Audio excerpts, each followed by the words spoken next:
Ils sont gonflés à bloc depuis leur victoire à la Cour suprême, qui a rejeté la jurisprudence Roe contre Wade et qui a donné le droit à chaque État d'interdire ou de restreindre le droit à l'avortement. Nous sommes la génération post-Roe, dit la pancarte.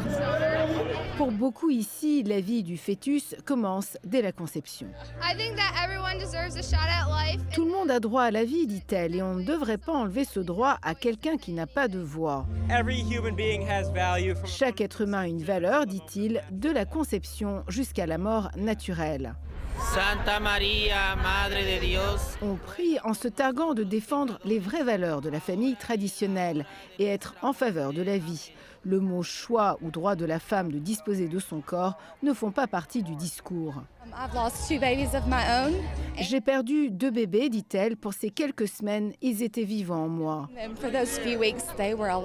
Et ça me bouleverse de voir que la seule option de certaines femmes est la mort de leur enfant. J'ai survécu à un avortement, dit celle-ci. Ils ont essayé de m'aspirer dans une clinique et j'en suis sortie vivante. Après leur victoire à la Cour suprême, les manifestants anti-avortement pro-vie se dirigent maintenant vers le Capitole. Ils visent le Congrès pour que le droit à l'avortement soit interdit au pays, une fois pour toutes. Et ils comptent mener leur bataille État par État. Au Michigan, par exemple, les électeurs ont voté à 55% pour inscrire la liberté reproductive dans leur constitution. Catherine Stock est gynécologue au Michigan.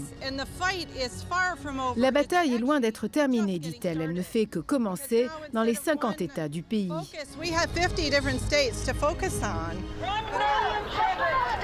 En plus du Michigan, le Vermont et la Californie ont inscrit le droit à l'avortement dans leur constitution.